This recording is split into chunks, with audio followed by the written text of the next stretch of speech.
Good morning, everybody. We're on lesson 2 in the book. The title is Full of Love. It's about Ruth. Ruth 1, 16 and 17 is the verses they took, and we'll get into that in here in just a few minutes. First thing I wanted to do was I have my Bible on my phone, and it's got a short introduction of Ruth. Ruth is kind of the bridge between Genesis through Judges, so that's Abraham's descendants. Then you get to Samuel and Kings. Now, how many knew there was no kings before Saul? There were judges, prophets, but there were no kings before Saul. And this whole story of Ruth is how Ruth herself plays into the kings. It is, we start out, what's a definition for love? I see everybody thinking a definition for love is a hard thing to come up with. It really is, because you can ask me, how much do you love Mary? Well, man, it talks at the beginning of here about Elizabeth Barrett Browning had, how do I love thee? Let me count the ways. So we have a poem about love.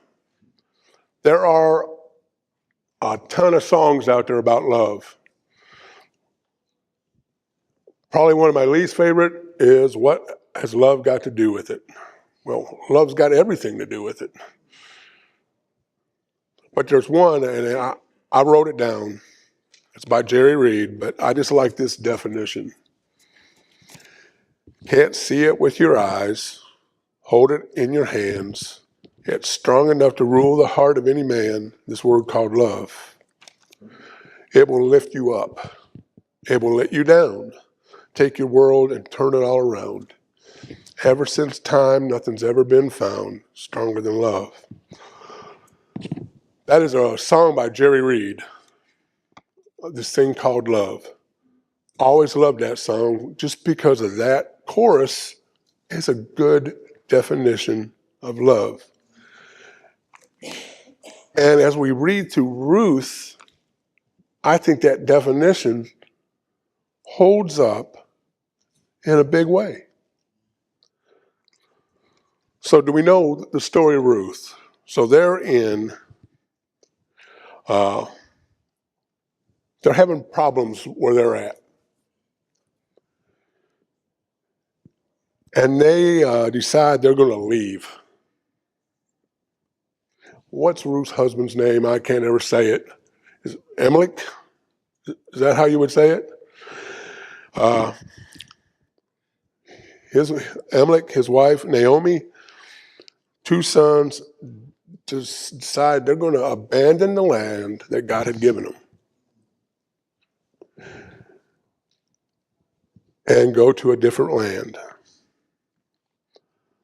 Now, we can call that they abandoned God.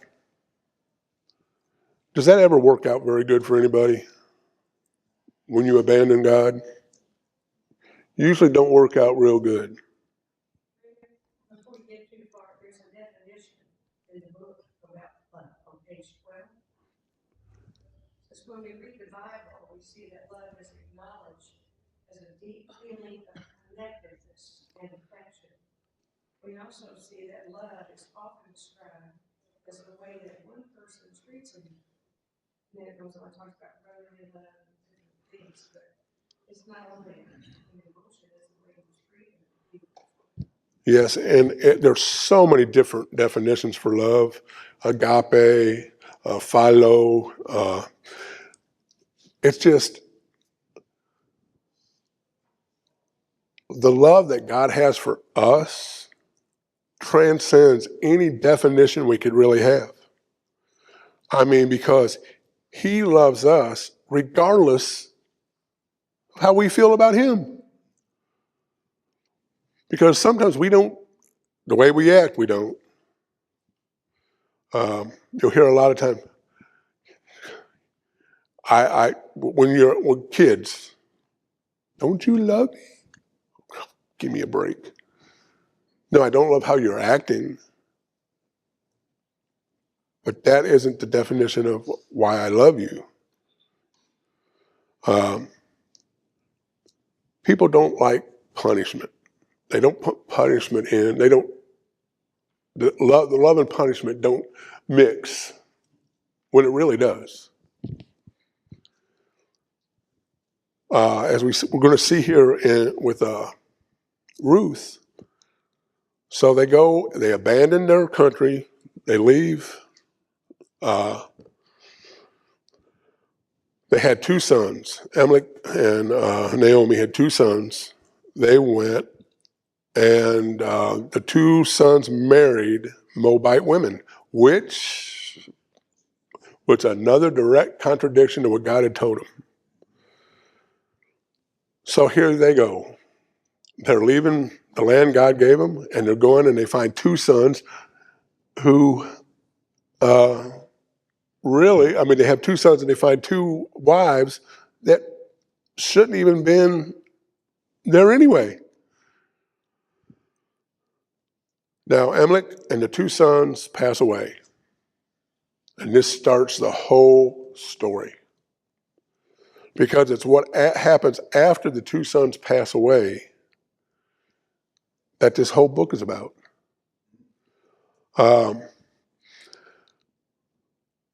Naomi heard that God had come back and taken care of the people where they come from.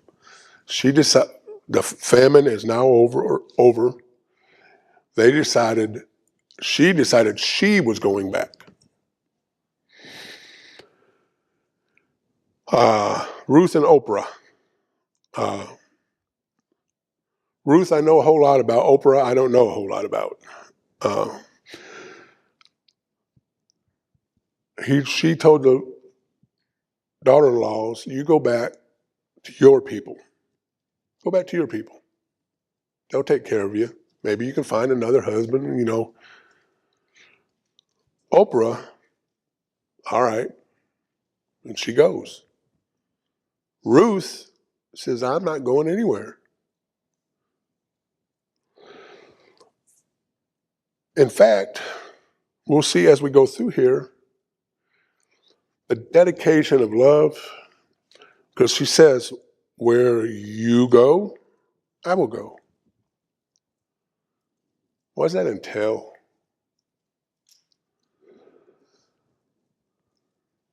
A lot of times when you go off to college and find a wife, and a lot of times it works out. So, and Mary would have. If I would have had a job in Michigan when we graduated, we'd be living in Michigan. I did not. So she wanted to come home. The two places we were going to live is either in Michigan or in Kentucky. That was it. Now, this is how God works, because I had a job offer in California. But because I had like a 3-month difference between when I was going to get married and when I could go to that job, the job was off the table by the time I could have went. God took that job off the table because God knew where I needed to be. At that time, when we got married,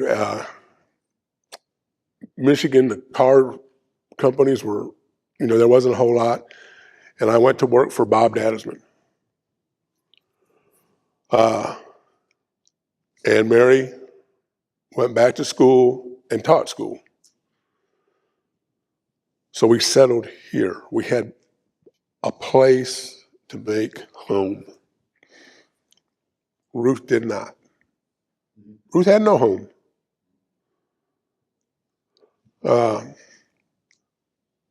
What happens when, I'm not calling Ruth a stray dog, but what happens when a stray dog's around and you put food out for it? It goes where it can survive. Absolutely. He knows food's going to be there. He'll be back the next day. I can tell by the raccoons that used to come up on because we left the dog food out on the deck. Raccoons will come back every day. There's food out there. But a dog will keep coming back. If you keep feeding, he'll keep. Ruth knew there was nothing where she was at for her.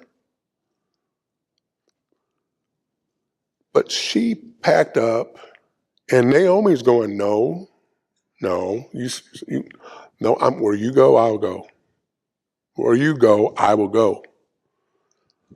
That is just huge to me. We see it played out a lot in a lot of different, like I said, with the kids from college. Usually, if it's a girl, you probably lose a girl and they go somewhere. And that's usually how it works. But Naomi said, listen, no. And I don't know if she had it in her heart that I cannot survive if I don't have you. But she knew where she was going was better than where she was. As we said, Naomi wanted to go where God was moving because she learned that the famine was over and God had come back to the people. So she was ready to go back to what she knew. Ruth sacrificed the things that she wanted because it's really don't tell us what she wanted, because sometimes want and need, they don't go together, they don't match up. But Ruth knew where Naomi was going, the need could be met. So I'm going with you. And Naomi's like, well, not really. I don't really need you to. You go be with your people. You would rather be with your people. Trying to look up a verse here that I'm going to read. It's 1 John 4:8.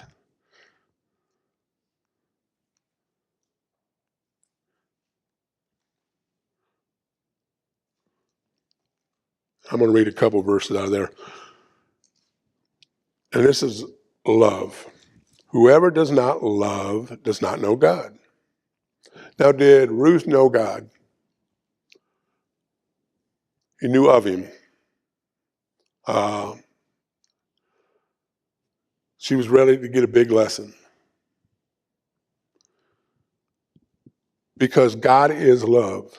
This is how God showed us his love among us. He sent his one and only Son into the world that we might live through him. This is love, not that we loved God, but that he loved us and sent his Son as an atoning sacrifice for our sins. That is love.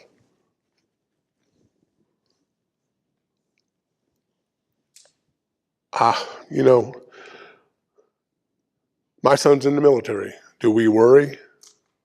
Oh, you better believe we worry. Worry every day. And now he's going to be a pilot. The worry ramps up. You've seen all the crashes of pilots and airplanes and worry.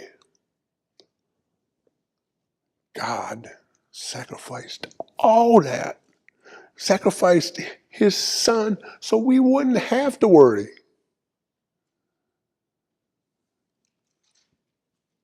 Ruth is going.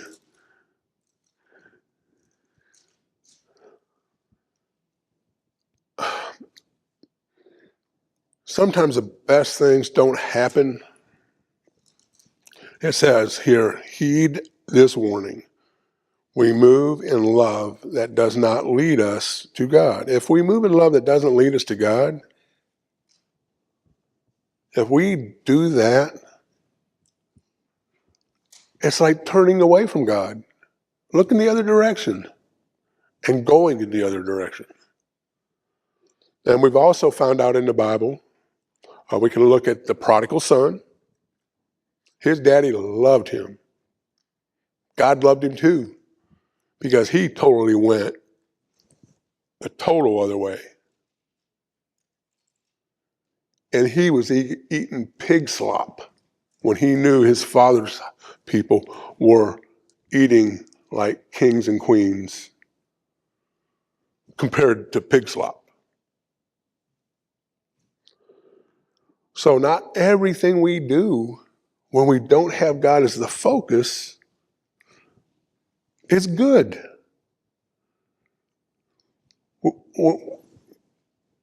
It's like, you follow the sun. When the sun goes down, what happens? It gets dark. If you don't have a flashlight and you're out in the woods and the sun goes down, you're wandering around in the dark. We don't need to wander around in the dark.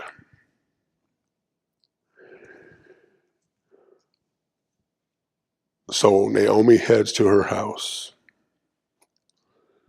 Again, Ruth, where you lodge, I'll lodge. That means, Naomi, where you sleep, I'm going to sleep.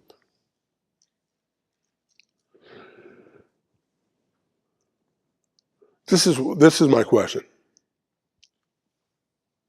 How much trust does it take for something like that to take place?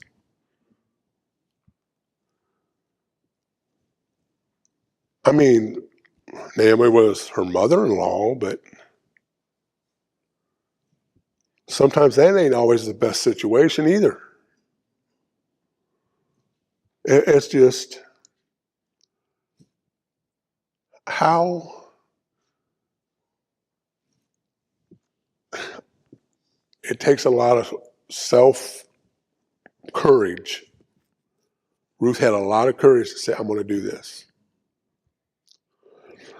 And I believe it took a lot of love for Naomi to say, all right, if I can't talk you into leaving, that also took courage. Because now you're bringing a Moabite woman into the place she left. See, all these little things sometimes we don't think about. Oh, Ruth went with her. They all have hunky-dory happy. Well, probably not. There was probably backlash. We don't really read a whole lot of it, but there was probably backlash. And this is what really, Ruth, we read all of it about as we get farther on in the book about the things that went on and how things took place in Ruth's life. We don't get to see all that. But as we know, who was Ruth?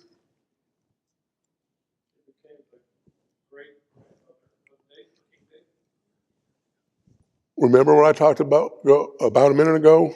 About how she worked in the line of kings? Kingmanship? Who exactly is the line of Christ? And all this comes from before you had Abraham, and all this is going down, and you're following it, and it's just unbelievable how these stories in the Bible mesh together in ways that we sometimes don't see. Because that is a big thing. And this is a bigger one. There's a sentence here that says, your people are going to be my people. Holy moly. That's rough too. Naomi's probably going to have to take backlash, and Ruth is going to have to learn a whole new system of living. A whole new system on how to deal with everyday things. I don't know the language difference. I don't know if there was a language difference. But if you've ever been someplace where a different language is spoke, and you had to find somebody to talk for you. Culture shock. Uncomfortable. So I went from Michigan to Friedharman College in Henderson, Tennessee. Now you can say there wasn't much of a cultural wrong. They did speak a different language. I learned pretty quick though, but I mean, it was totally different. I went from a place where I couldn't turn around without bumping into a restaurant. Didn't have to go too far to see a movie. You go to Henderson, Tennessee, you drove 20 miles to get to a nice restaurant. To see a movie, you went to Jackson. Now, if that was the way it was in the Bible, that's a whole day walk. Cultural difference is a big factor. It goes a little farther. It says, it says it here in the middle. It talks about another culture, another way, a foreign way of life. Friedharman College was actually a foreign way of life to me. Now you say, well, it's a Christian college. Well, yes. But you see, I was a wild child. So the cultural shock was just a little bit more intense. But one thing I did find is that usually the people at Friedharman College that were like me tend to draw to you, or, are you drawn to them?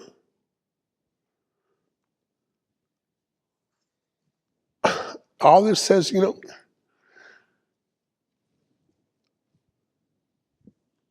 since this is what Christ wants us to do.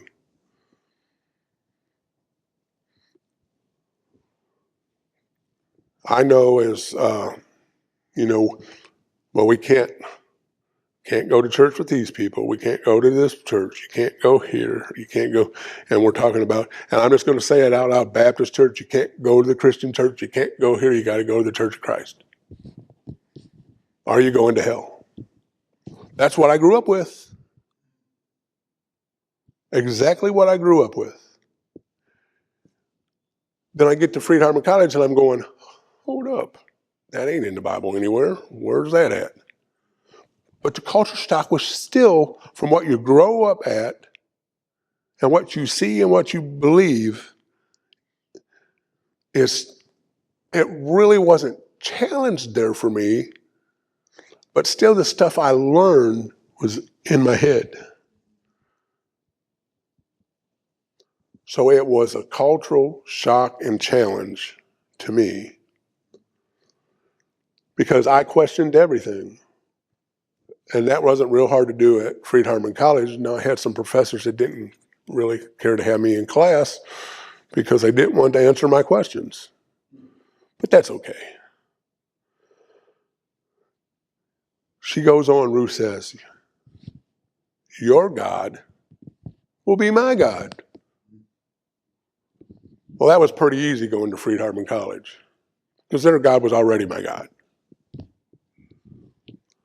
But I'll guarantee you for Ruth, it was probably a whole different story. Now, I'm not sure who Moabites, what God they worship.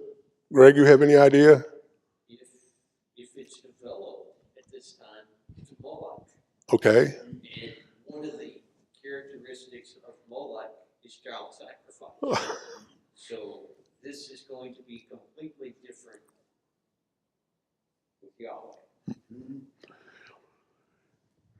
And, if anybody ever heard a general talking about the difference between Christianity and Muslim, he says, my God says I should love you.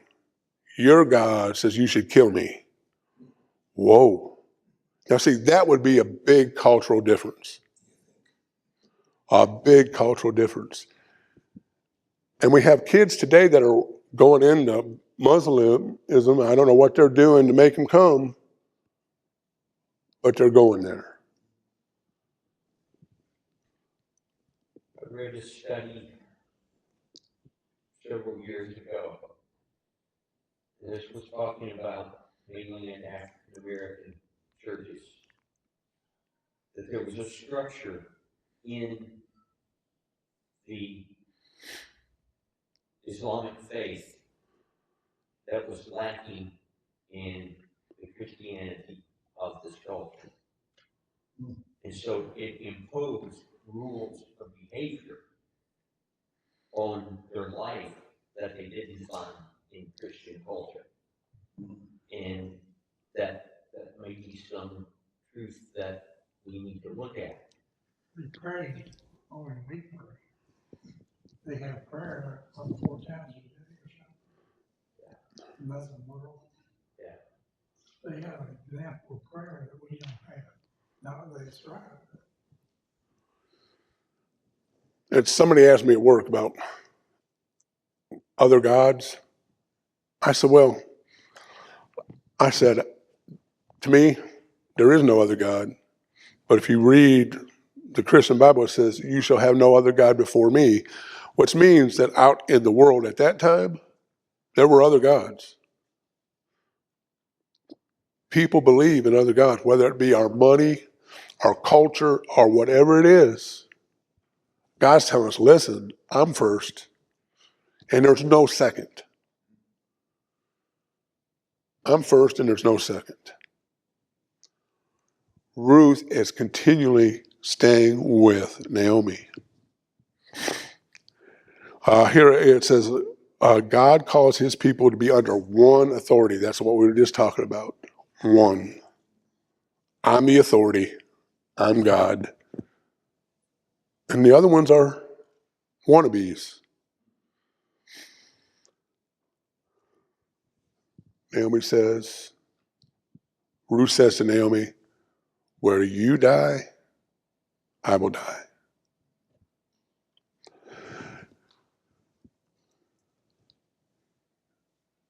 It used to be you had family cemeteries, and some may still have family plots. Even if the kids move away, they're buried, moved back and buried with their family or things like that. But this was a big thing. Culturally, it was a big thing. Listen, I'm not going back to the Moabite people when I die. I'm going to be buried where you're going to be buried, here with you. Now, as we read the story of Ruth,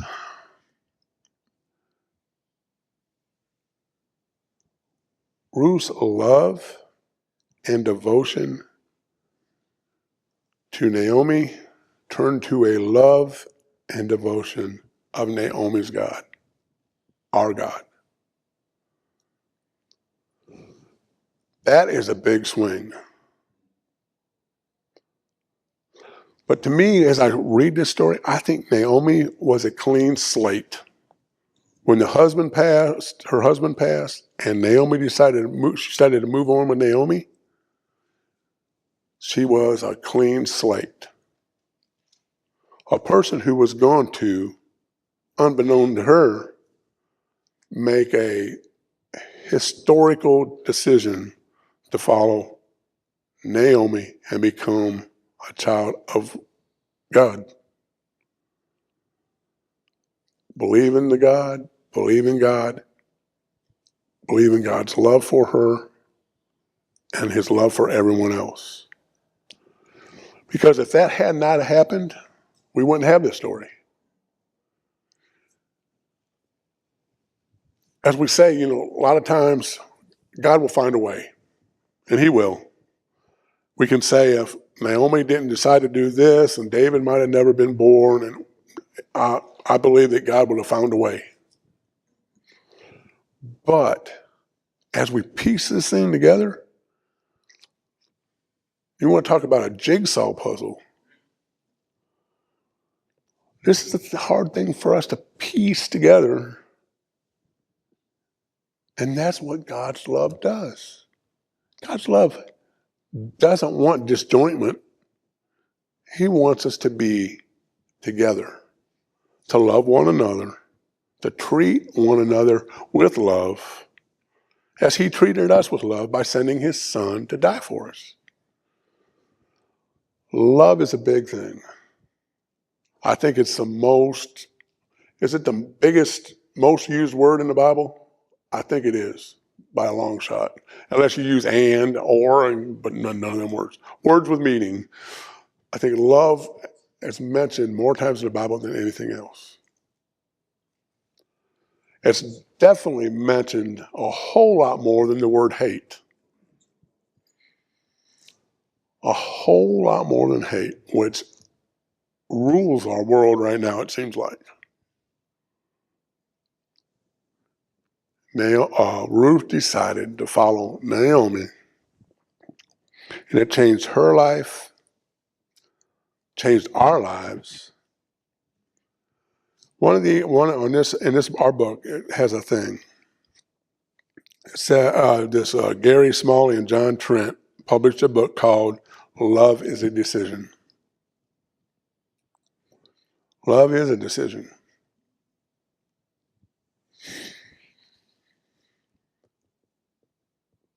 Is it hard going from when you grow up and you get married, all of a sudden you're putting two families together, and that's hard. It's hard to put two families together. I may not think a whole lot like her family, and my family might not feel a whole lot like, back and forth. But we have to let God work in our lives for that to be able to happen. And I believe here at Okolona, we work to try and make that happen. To love everybody in the same way. I was glad to see Carlos this morning do the Lord's Supper comments. And I can tell you that was a big step for him because he is not comfortable because the language difference. And he'll tell you the language difference is huge. Some statements that we say, he has no idea what they mean. He can understand the concept, but, we just talk different than he's used to. If you listen to Mercedes talk, like in our class on Wednesday night, their language is a lot more wordier. That's how I'll use it. A lot more words to say what we might say in a sentence. They might take a paragraph. But it's the same words. The same thing. We're talking about the same God. God loved Ruth. Her great-grandson was David, who is the line in the line of Judah, the line of our Christ and Savior, Jesus. God put all that together in a way that when we're reading it, we're going, how is this going to work out? If this was a book and you're reading it to the end, you're going, well, okay, hold up. How did this get here? And how did that get there? And how did that get there? But it all works in the end. That's all I have. And I thank you all for your patience.